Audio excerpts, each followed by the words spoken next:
ദൈവത്തിന് സ്തുതി. പ്രഭാതകിരണത്തിലേക്ക് സ്നേഹവന്തൻ.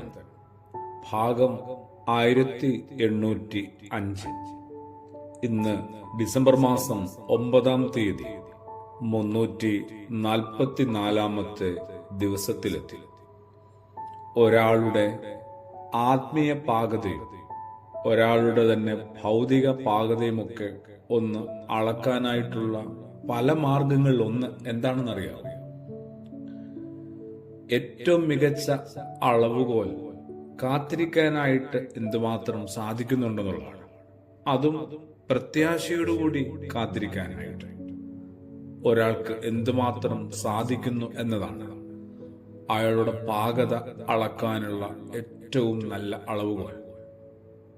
ശുഭപ്രതീക്ഷയും വിശ്വാസവുമുള്ള ഒരാൾക്ക് മാത്രമാണ് കാത്തിരിക്കാനാവും. നാളുകൾ നീണ്ട ആത്മീയ സാധനകൾക്ക് ഒടുവിൽ അത്തരം ഒരു മനസ്സ് നമ്മളും ഒന്ന് സ്വന്തമാക്കണ്ടേ. പ്രത്യാശ നിറഞ്ഞ കാത്തിരിപ്പ് അതുകൊണ്ട് തന്നെ ദൈവികതയുടെ അടയാളമായി മാറുന്നു. കാത്തിരിക്കാൻ തയ്യാറുള്ളവർക്ക് വേണ്ടി ഏറ്റവും ശ്രേഷ്ഠമായ ചിലത് ദൈവം ഒരുക്കിയിട്ടുണ്ട്, കരുതി വെച്ചിട്ടുണ്ട്. ക്ഷമയില്ലാത്തവർക്ക് അമൂല്യമായത് ചിലത് അതുകൊണ്ട് തന്നെ കൈമോശം വരുന്നുണ്ട്.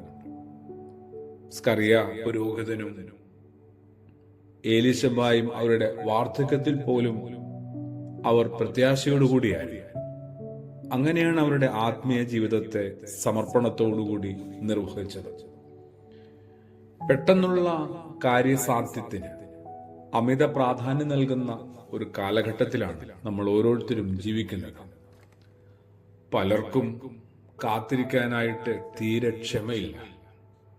പൊന്മുട്ടയിടുന്ന താറാവിന്റെ വയറ് കീറുന്നവരുടെ എണ്ണം ഏറി വരുന്ന ഈ കാലത്ത് നമ്മൾ എങ്ങനെയാണ് ഇനിയൊന്ന് നന്നാവുക?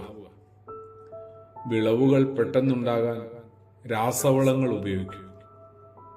വളർത്തുമൃഗങ്ങളും പക്ഷികളും പെട്ടെന്ന് വലുതായി വിൽപ്പനയ്ക്ക് പാകമാകാൻ ഹോർമോണുകൾ കുത്തിവെക്കും.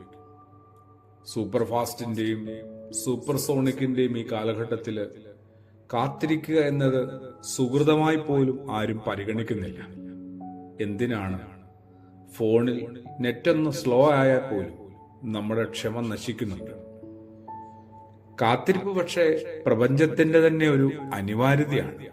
വിത്തുമുളയ്ക്കാൻ, പുഷ്പിക്കാൻ, മുട്ട വിരിയാൻ, ഇങ്ങനെ ജീവനോട് ബന്ധപ്പെടുന്ന എന്തിനും പ്രകൃതിക്ക് അതിൻ്റെതായ ഒരു കാലതാമസം ആവശ്യമുണ്ട്.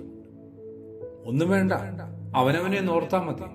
അമ്മയുടെ ഉദരത്തിന്റെ ഉള്ളിൽ നിന്ന് പുറത്തെ വെളിച്ചത്തിലേക്കും ഈ ലോകത്തിലേക്കും എത്താനായിട്ട് ഏതാണ്ടൊരു 9 മാസത്തിലേറെ കാത്തിരിക്കേണ്ടതുണ്ട്. അതുകൊണ്ട് തന്നെ കുറെ കൂടി നല്ലതിനായിട്ട് നമുക്കും കാത്തിരിക്കാം. ക്രിസ്മസിലേക്ക് ഡിസംബറിന്റെ ഓരോ ദിനങ്ങളിലൂടെയും സഞ്ചരിക്കുമ്പോൾ അത് കാത്തിരിപ്പിന്റെയും പ്രത്യാശയുടെയും പ്രാർത്ഥനയുടെയും നല്ല നാളുകളായി മാറട്ടെ. ആമേൻ.